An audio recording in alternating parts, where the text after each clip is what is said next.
Welcome back, guys, for the next part of our Star Wars discussion. I'm still Lennox, And I am Amir. and let's get into it. So let's go ahead and talk about characters for a minute. I want to talk about some of my favorite characters, but since we don't want to turn this into a 3-hour segment, I will limit it to just the two or three I want to talk about right now. That sound good to you? Yeah, I got a couple All right, pulled up, so. cool. All right. So let's go ahead and delve right into it. One of the biggest missteps I thought with Disney canon is that they took away Luke's wife. Yeah, I don't really know a whole lot about her, but yeah, that would have been nice to have some lore on or some story on. She was a popular character, and for good reason. Like she was pretty cool, and she made actually a really good pairing for Luke, and a lot of people like really like the character. I think even Mark Hamill during an interview at one point were just like, "I can't believe they took away Luke's wife." Yeah, Uh, I think some of the stuff that they have on her is still like considered canon, but they just don't have her in like the like once Disney took over type of thing. I think some of the because there were like some weird things like there was a Star Wars Christmas special or whatever that was like canon and other stuff, and I think she was in that. the Star Wars Holiday Special. Yeah, something like that. And okay, I'm getting some of my facts from that scene in The Big Bang Theory where Mark Hamill like officiates the wedding. Um, Oh, eh, I love that, but for a different reason. Please continue, and I'll elaborate. but you know, like the comic book nerd, uh, he owns the shop Stewart. He Yeah, Stuart. Yeah, he talks a little bit about like that and everything. And oh no, it was talking about Chewie's wife was in it. Yeah, that's who Yes, was in that. Okay. that's who you meant. Yeah. Fun fact about that. I love that joke in The Big Bang Theory, and it's subtle, and you only understand this if you know a little bit more about Star Wars. So basically, the Star Wars Holiday Special existed because they didn't expect Star Wars to be as popular as it was when it came out, because people rarely do. Uh, like it's hard to see a success as big as Star Wars coming. Like you can't really plan for a phenomenon like that. Yeah. So after Star Wars like hit the ground running, they realized, wow, we really got something here. So what they did was they're like, okay, it's going to be a little while until we can get the next Star Wars movie out. We need something. So they're like, all right, let's make a holiday special. And so they improvised the scripts. They got the actors back together, and they got this stuff going. A couple of road bumps on the way, with not the least of which was the fact that the script was terrible. Like, I don't know if you've ever actually seen the Star Wars Holiday Special, but dear No. God, it's bad. Oh, it's bad. Like, I say this, like, just in general. You don't even need to be a Star Wars fan. It's bad. But the one of the things that they had in it was that Mark Hamill, he had a car accident. You see, before the Empire Strikes Back was filmed, and there's actually a scene in the beginning of Empire Strikes Back. Remember where he gets hit in the face by the big wampa? Yeah. That whole scene was put in the movie to justify the fact that Mark Hamill's face looks different because he got into a car accident and he had to have reconstructive surgery to put his face back together because he got messed up pretty bad. Hmm. Did not Yeah, know it that. was. Oh yeah, and it was rough, and like it was bad. Like he really got messed up in that accident. So in order to hide like the scarring and like the signs of damage and everything, they improvised that entire scene because he's got his face covered. Remember in that scene, like he's wearing like the snow gear. Yeah. Then he gets hit in the face, and then it's like then the next time you get a good look at his face, he's got the scarring and everything. That's meant to justify why that's there. The joke being though, so that when the when the filming of the holiday special was taking place, Mark Hamill was still recovering from his surgeries and stuff, which is why Mark Hamill in the holiday special is only in one scene where he's on a video call and he's just staring unblinking into the camera as he's reading out his lines. And the joke being Mark Hamill doesn't remember doing the holiday special because Mark Hamill was high as a kite on painkillers the entire time. Well, That's why I love that joke in Big Bang Theory where Mark Hamill doesn't know the Star Wars Holiday Special happened because it's like, yeah, because you were high off your ass on painkillers the whole time. Of course, you don't remember it. real quick before you go back to your character thing, do you know the internal temperature of a tauntaun? Lukewarm. Yeah. You're damn right I do. All right, I just had to throw that in there because you were talking about like that whole scene and everything, and I was like, oh, I got to throw the joke in. I haven't heard that joke in forever. Thanks for bringing it back. All right. Oh man, but yeah, Mark Hamill high on painkillers, ha. But I'm glad he recovered as well as he did and everything, and all that. But it's also just funny to think about. It's like they put him in front of a camera, but he's still like high as a kite on painkillers, and it's why his face looks so weird too. It's because he's caked in makeup. Dude's got like half an inch of makeup over his whole face to hide the scarring and the fatigue. Yeah. But anyway, yeah, Mark Hamill, real trooper, long-standing Hollywood icon. But yeah, which is why I can't understand why they took away Luke Skywalker's wife. Like, what a dirty move. You couldn't bring in Scarlett Johansson and everyone could laugh at that because it'd be like because his wife Mara Jade is basically the Black Widow in Star Wars. Yeah, from what little I know, she was pretty badass. Oh, super badass. Like, her whole thing was that she was taken when she was like a toddler by the Emperor, and he trained her specially to be his own personal assassin. He did this for a couple of people. She was convinced, though, that she was the only one. Like, so she got the code name, like, the Emperor's Hand. And a couple of times people would bring up being just like, oh, you're a hand of the Emperor. And she's like, I think you mean the hand. And then certain characters in the know would be like, yeah, sure, sweetheart, whatever. Because she was convinced that she was the only one. But there was a couple of them, but like she never really got to meet any of them. And it was one of the tricks the Emperor was playing on her the whole time.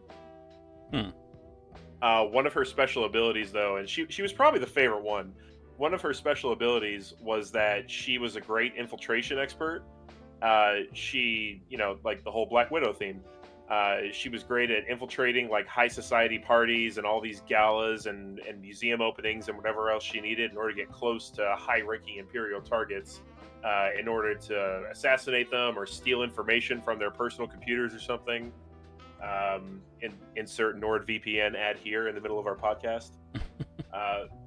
But yeah, she was just great, and she got like some basic lightsaber training. But the Emperor, in one of the books, he was talking about it with Vader, because she and Vader like butted heads like all the time. Like whenever they met, Vader was like, I can't stand the fact that she exists. This is so stupid. And she always thought that like Vader was just this cantankerous old bastard who was just in her way all the time for no reason. She didn't get the whole Sith apprentice dynamic going on. She always thought Vader was just another servant of the Emperor, because the Emperor never taught her any of like the deeper mysteries of the Force or like brought her into being a full-on Sith. She's actually a patriot. Whenever she's being written in the early years, like whenever she was sent on a mission, she was basically like a high-ranking CIA operative. Like she was operating for Emperor and country the whole time she was out there in the field doing whatever. Totally sure that what she was doing was for the greater good of the Empire. Like there was no like, oh, we need to kill to spread misery or any of this other dark side shit. It was just, nope, I'm doing what I do because I believe in my cause. Yeah. And so it's like she was never like evil. She was just, on the opposite side and a patriot. Yeah, see, I didn't know like a whole lot about her backstory or anything like that. I just knew that she used to be like on the side of the Sith and everything, and oh yeah. Yeah. The Emperor was even like talking in like one of his conversations with Vader after like she walks out of the room and Vader's just like, I don't understand why you keep her around. This shit's ridiculous. And the Emperor is just like, she's an experiment. I'm trying to see how far I can push her in her training without, committing her to the light side or the dark side. And she also had this special ability, which is probably what made her the Emperor's favorite. That she had like a special Force connection with him. That it's like a master servant connection that some Jedi pick up, where like she can communicate with him clear across the galaxy by meditating. So like she can meditate and receive orders from the Emperor when they're on like opposite ends of the galaxy. Untraceable, instant communication. That's kind of like how I guess that would tie in then how Snoke was able to kind of act that way. Like he brought together Kylo and Rey. Like he was able to kind of like force them to see each other and to hear each other and through meditation and everything.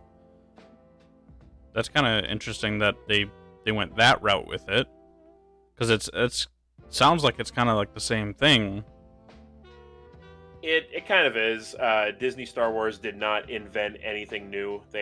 Everything they had they cribbed from somewhere. Like just yeah, they didn't tread new ground with that. It's like this all came from somewhere. The Master Apprentice Bond thing has been a long-standing Star Wars thing. Luke even had it with a number of his apprentices and lovers over the years. Well, yeah, I mean, they like it's kind of also a little bit how like Ben could.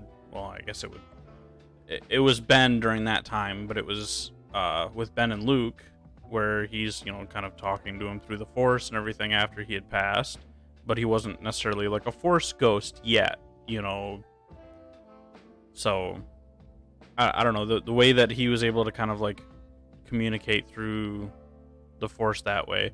One of the things I didn't really like though with like the newer ones is how Luke was able to like astral project like onto the ground there, and like Kylo was shooting at him.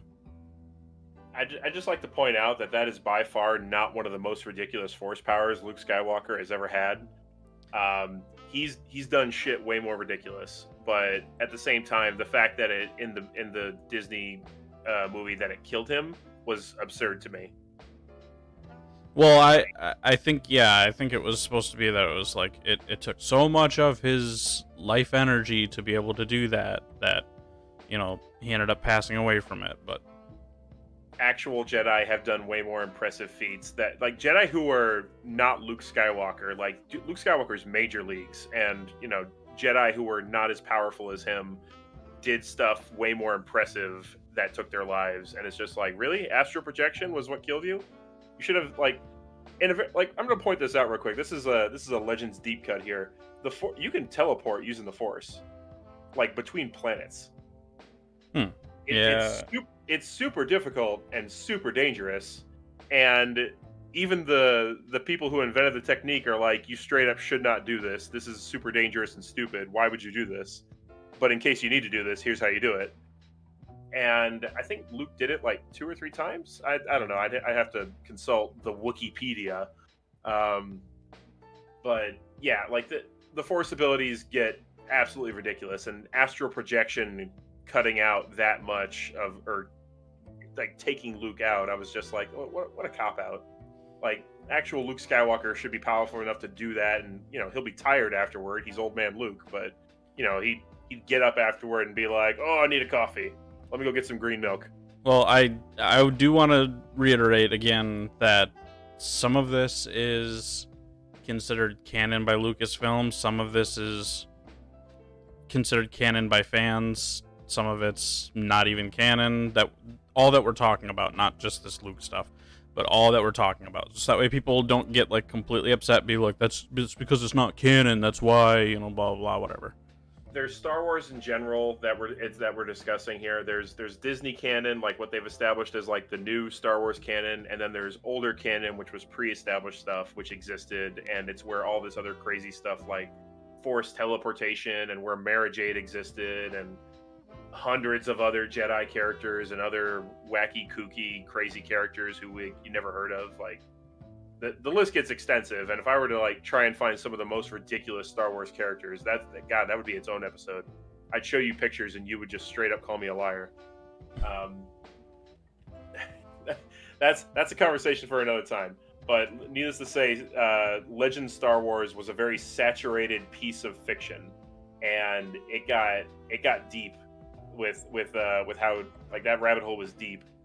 But in any case, yeah, I miss Mara Jade. She was a really cool character, and she even like her death was like super tragic to me in the book series. Like, so, I mean, surprise, surprise, every character dies sooner or later, especially when the timeline is like a century in the future. Yeah. But yeah, like she went out like a total badass, and she always had like these great moments and all these crazy adventures, and she was also like this heartwarming character who like she'd show up and you'd be like I hope things turn out well for her. But then she was also the character who was like yeah, let me just take off this high heel I'm wearing and ram it through your eye socket. One of my like favorite characters, I guess he just kind of stood out to me as somebody who looked kind of cool and seemed kind of cool. I didn't really have like a reason for liking him. Was Kit Fisto. Hey, the Fisto. I don't know why, and he looks so weird in like the Clone Wars movie, not like the TV show. I mean, he looks weird in the TV show too, but I'm looking at a picture right now of him, of like the scene where he kind of like drops in and he smiles at the camera and everything. His eyes are so far back and like so wide apart on his head. He just looks so weird. But his like wet tentacle head. Yeah, I don't know. Like he seemed really cool looking to me though too. But I mean, also weird looking. But like, I don't know, just his style and everything and the way that he moved. Like it seemed really cool to me. He's also yeah, I guess he's like aquatic. I didn't know that he came from like an aquatic planet or whatever. Yep. So I didn't know like much about him, but I just knew that he was cool and I liked him. Oh yeah, no, he's cool. There's actually a good bit of lore about him if you want to read up on it. He actually, so I won't get too into it because I don't want to bore you, but he actually did do something pretty cool. He invented a lightsaber that you could use underwater. I'd have to look into more of like his story and everything, and they talk about it in one of the older books where it's like a lightsaber technically, by like how they describe it, should not work underwater or whatever, or at least like it shouldn't work well underwater. Kit Fisto invented a special type of emitter that means he could use his lightsaber at its full potential underwater, and was like a underwater combat specialist and shit. Yeah, I don't know. Like I said, I just kind of thought he was cool, like growing up. He also got laid a couple times with some other Jedi, but that's neither here nor there. Well, this describes him as like laid back and capable of enjoying a hearty chuckle. So he's like, he has like intense focus, particularly in combat, and but he's like also kind of laid back and everything. So I don't know, just kind of like his style and everything was just cool to me. Like the way that he kind of presented himself was always kind of cool. I think I do remember seeing a little bit, because I know I said before that I haven't watched the Clone Wars, but I have seen some of the Clone Wars like TV show, and I think he was in some of that quite a bit. But I don't know, like I remember seeing, like when I was scrolling through, I seen like some screenshots of it, and I was like, yeah, it looks kind of familiar. So like maybe I did see like some of it with him in it. I don't know. But don't forget his signature catchphrase, "Get fistoed." You just got fistoed. Did he say that? No, he never said that. I'm making that up. I was like, that doesn't sound like, For a second, you were believing me, though, right? Not really. You were. I was about to call you out on that and be like, pull it up, show me when he says that. Yeah. If I had that clip, it'd be my notification noise. It's like it. Jumping over to out of Star Wars for a second, Morbius movie. It's like it's Morbin time. Yeah, well, I liked that movie. A lot of people didn't. It was okay, but we can discuss that movie another day. It was okay. Like I'm not going to disagree with you on that. But anyway, back to Star Wars. Yeah, Kit Fisto. No, he's a good character. Switching over. Hold on, let me just close out of all my pictures of Mara Jade looking sexy. God, she had some very muscular arms too. Oh boy. Anyway, yeah, clicking out of that. So so anyway, there was another Star Wars character who has never been actually like animated, and she actually is only mentioned briefly in one of my favorite Star Wars book series, the Republic Commando book series. I think I mentioned it to you earlier. It was a book series talking about like special operations commandos operating during the Clone Wars, Okay. and yeah, it talked about like like their tight knit like circle and everything, and how things were going. Well, spoiler alert if you haven't actually read it. I mean, most of this stuff you can assume anyway, but Order 66 happened, and afterwards they're helping with like getting some Jedi to safety, and like like they hook up with some Jedi who are like being hunted and trying to like get them like somewhere where the Empire can't find them. Yeah. And one of the Jedi they find sort of sets off a lot of emotional triggers for some of them because it's a Kaminoan Jedi. uh she's like you remember the Kaminoans, right? The Clone Masters. Yeah, like the tall, like lanky, long neck. Long neck, fish eyes, Yeah. yeah. Yeah, like bluish gray skin. Yeah. Yeah, so spoiler alert, the Commandos really don't like the Kaminoans. They really don't like how they were treated by them, and they're independent enough at this point that they're like, yeah, we hate those guys. As a matter of fact, there's a part of the books where they track down a rogue Kaminoan scientist, and one of the clones turns her into gloves. Oh. Yeah, just in case you wondered if some of these guys were emotionally traumatized by what happened to them on Camino. But her character is very interesting to me because she's explaining at one point. Well, first off, her name is Kina Ha or Kina Ha. She's fascinating, just like to listen to her talk. She talks about how she was part of a genetic experiment by her people for deep space exploration. Basically, they put her in a spacecraft and shot her out there, being like, "Go far and find as much as you can, and then come back." Okay. So she was genetically engineered to have a long lifespan. And she mentions this just casually while she's talking with the clones at one point when they're all just sitting around. And like some other Jedi that she's hanging out with, I can't remember which one that was. But she mentions it was like, oh yeah, and she's like, I also remember the last time the Sith and the Jedi were fighting or at war with each other, and everyone just sort of turns to her like, wait, what? And she's like, oh yeah, I've been around the block a couple of times. I remember the last time the Sith and the Jedi were fighting each other, and at which point you're like, holy shit, wow, she's got to be like, she's talking that's over 1,000 years ago. Like she's old. Like holy Yeah. hell. And then like you hear more bits of like her story and everything, and you're like, she's a Jedi who's been around for a couple thousand years at this point. I think like 2 or 3,000. The timeline's a little vague, but yeah, she talks about how she never really visited the Jedi Temple. She was trained outside of the temple by a Jedi Master, and then she just went off on her own. Like she outlived her master, and then just went on being a Jedi hero on the Outer Rim. And she's like really big on like the knight aspect of Jedi life. She's like, oh yeah, like go find pirates oppressing people, kill all the pirates and free the people. Go find a warlord who's savaging his people on some planet. Defeat the warlord and his whole army. Just another day in the life of Kinaha.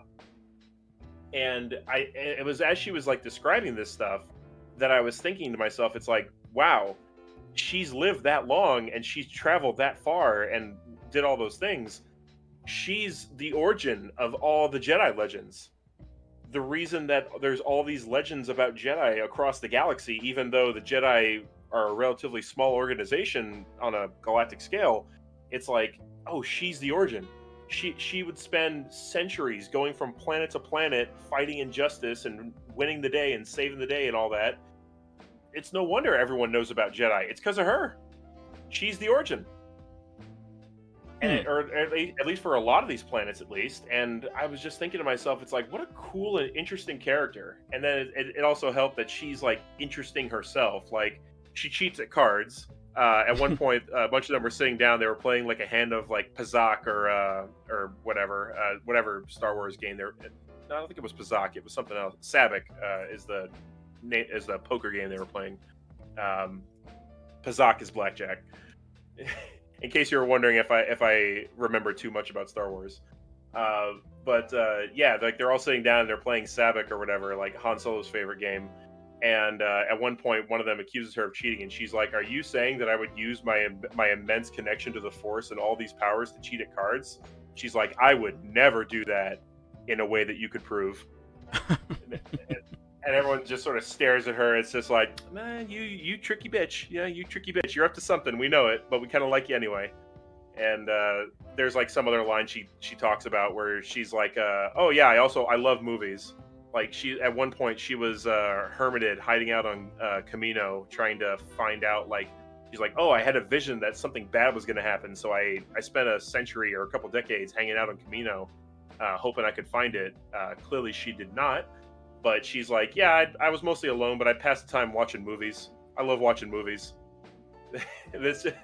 It's just like you. So you had streaming services just hooked up to wherever you were at, and you just binge watched TV all day long. Yeah, it sounds like a lot of us out there. It sounds like a lot. She had that lockdown habit locked. Oh, she unlocked. She was.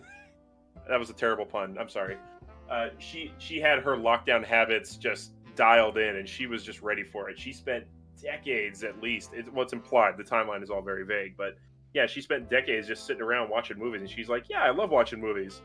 Or I'd practice my lightsaber, meditate, watch a show, something, and unfortunately missed the big evil. So joke's on me because Order 66 happened.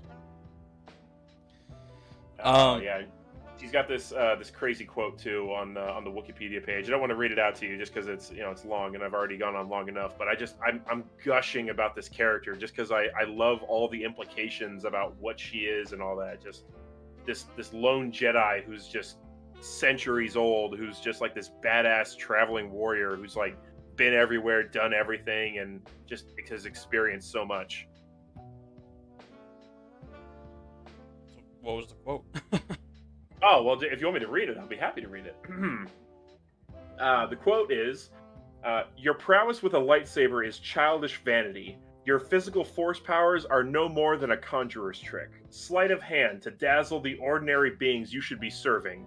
You profane these powers by using them as weapons in war, and you fail to grasp the single, simple, uncompromising duty of the true Jedi. The Jedi is the rock lion at the gate who says, 'I will defend these beings with my life, and that is the sum of me.'" It's like, oh god, she's just such a badass. Pretty powerful lady. She's such a badass. Well, one of my other favorites, and I used to know quite a bit about this guy, and trying to read some of this, some of it's kind of coming back to me a little bit, but everybody knows him by his other name, but Shalil, which he became General Grievous. Oh, General Grievous. I'll just call him General Grievous for now. But General Grievous, like he has like such a rich story that led up to like how he became like General Grievous. Mm-hmm. He was like a warrior from Kelly, I think is how you say it. Something like that. I guess their war that was going on their planet and everything, there's like a constant war, or I guess this says near constant war or whatever. But he grew up being like this amazing warrior, and let's see, by the age of 8 he served as a sniper and had already killed 40 enemies. So at 8 years old, he, is this badass sniper. And then eventually later on, he ended up getting into this like terrible crash that was sabotaged. I think let's see, who was that sabotaged by again? Um, I think it was Wasn't he serving the techno union or something, or the banking clans or something? um, I think it was like one of the Siths that um Was it? Dooku's agent sabotaged Grievous's shuttle, which resulted Oh, in a gruesome crash that left the man on the brink of death. So, yeah, during like whatever mission he was doing or whatever, he ended up having that crash, which almost killed him, and then the Sith agreed to like give him like a cyborg body, except for a few of his like vital organs and everything. And I can't remember exactly what was going on with like him before like all that. Like I think he had some like health issues and everything before that. And then they just kind of kept like making it worse. So like all of his like abilities and everything, he was trying to like get better and better at killing Jedi, like being a Jedi hunter, and like through the upgrades and everything, like it was making it worse, and he had that terrible cough. Because like I think he still had like some scarring and some burns like on his lungs, like permanent burns or whatever, and that's yep. what like gave him like that like terrible cough. And I remember reading a bunch about this guy like way before. But yeah, all these upgrades and everything, and his just fierceness was what made him such a like great killer and Jedi hunter. And a lot of people know though too that he did run from like certain fights, but that's I wouldn't say that's because he's a coward or anything. I would say that was him being tactical, because he's always been in war. You know, he wasn't like afraid to fight. I think he knew like when to fight. So like it was like a I always kind of laugh at the term, but like tactical retreat. So it wasn't like him being like, oh shit, like I gotta get out of here. It was like hey, I don't think I'm gonna win this. I need to play this smart. I need to get out of here for now. And then, you know, like now that I've learned a few things, I can come back at this a different way.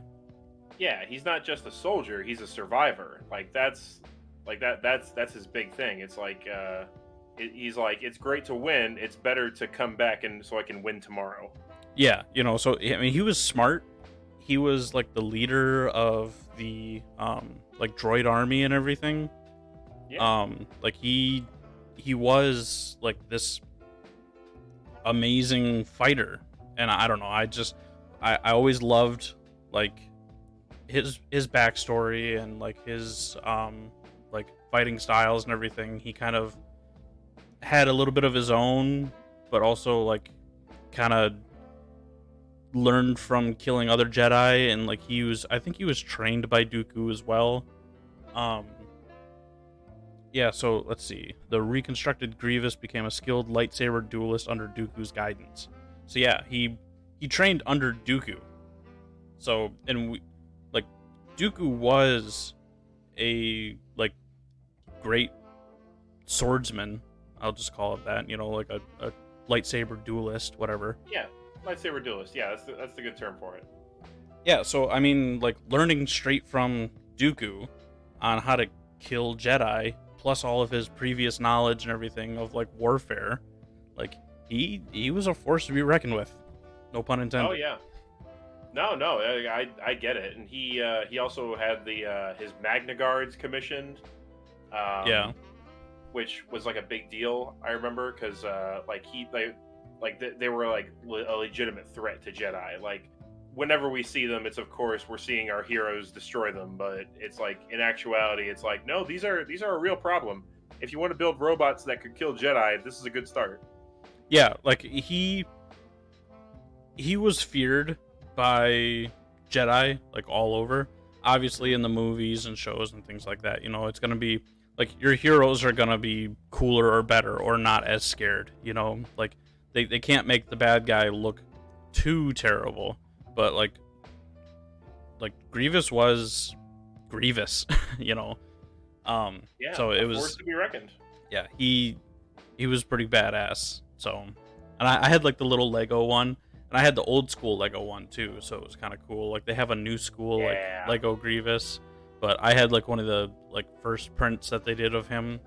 Because I had the like Obi-Wan on the lizard, and then Grievous on his like razor bike thing, whatever it's called. I can't remember. Um, so I don't know. Like I loved that little Lego set, and I always thought Grievous was pretty badass. Oh yeah, definitely. I have the Lego version myself, and it's very impressive to look at. Like I remember as a kid thinking, I mean, it's so simple, but it's still really cool. Just like the extra arms and the lightsabers. But yeah, There's I was trying to think of something else. Oh yeah, it's the. Did you ever see the cartoon? It's like the lower res.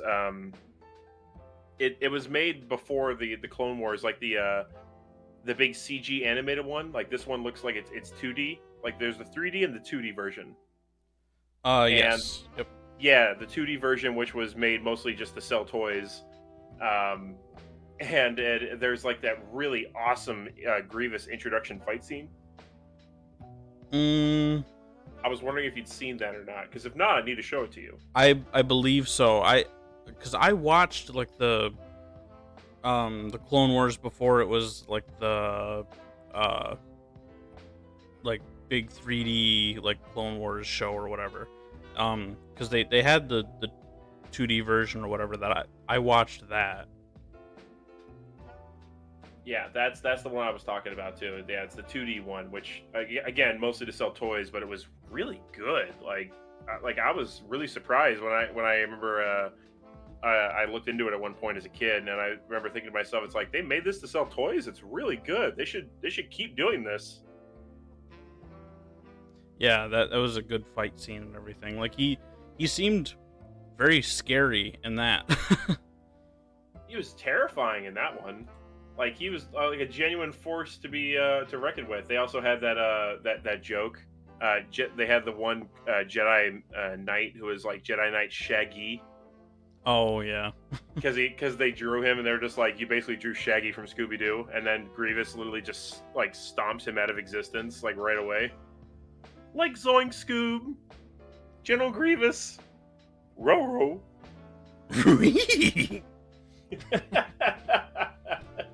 Like Zoink Scoobs, we gotta get out of here. Zoink Scoob, Order 66, we gotta go. Now I'm just picturing like Shaggy as like Han, and then Scooby is Chewie. That is super fitting, but it's too late. They already made Shaggy a Jedi Knight who got stomped by Grievous. It's canon. It's its own canon. I also had I had Grievous's blaster as a kid too. Oh yeah, I actually know exactly what you're talking about. I knew a kid who had one of those, and I was like, "What's this?" And he's like, "Oh, it's General Grievous's blaster," and I'm just like, "What? I don't have that." Yeah, I don't know. I just love General Grievous, but Oh, he's a really cool character. I think like his mask ended up in General or Admiral Thrawn's collection. yeah, I don't know anything about that though. But Oh my god. um, Just what I thought. Just what I thought. You were on the level and cool. You remind me that you're kind of a normie still. But Admiral Thrawn, he's a big Star Wars character whose thing is that he like collects art and like acquires unique knowledge through looking at art. It's not like a force skill. It's a weird like skill that's just unique to him. I've And, heard the name, but I don't know who he is or anything like that. well, it's one of the things he's known for, that he looks at art and he's able to interpret like thoughts and ideas and like translate it into like military action and stuff. And he's like a brilliant Imperial admiral. And one of his things is that though that he's like, so he collects art, and he likes doing that, and he likes looking at it. A lot of his stuff is like unique, or it's a holographic reproductions, but he has a physical collection. And I'm pretty sure at some point he actually got the mask of Grievous, and he used to just like keep it in his study and like just like look at it once in a while and be like, General Grievous, very interesting.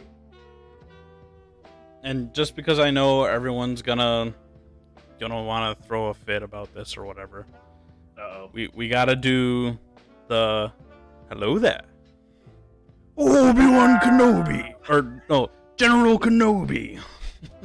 The negotiator. I might retroactively like introduce the episode with a hello there, or I just did it in reverse. Now my brain's all fried. No. Yeah, do the whole like hello there. I have that saved to my soundboard on Discord, and I'm resisting the urge to just spam it.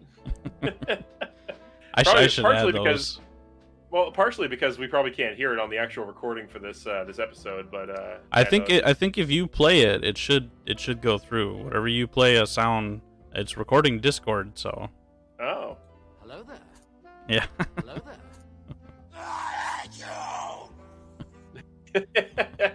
Oh boy. Well, we'll see if that makes it in the recording, but I hope so. We went a little bit over on this time. I know I think you had another character to get to, but I have so many characters I want to get to. Yeah, but I meant that you had kind of planned. Nah, it's good. I was thinking 2 or 3, but I'm satisfied with just the 2. And Kinaha honestly is my favorite one to talk about, just because there's so little about her, but I love the implications of her. It's like she's literally the legend come to life. Yeah. Well, I think that does it for our second episode here. So thank you guys for watching. Hope you enjoyed. Make sure to like, comment, subscribe, and share with your friends. Check out the merch shop, and we will see you in the next one. Peace.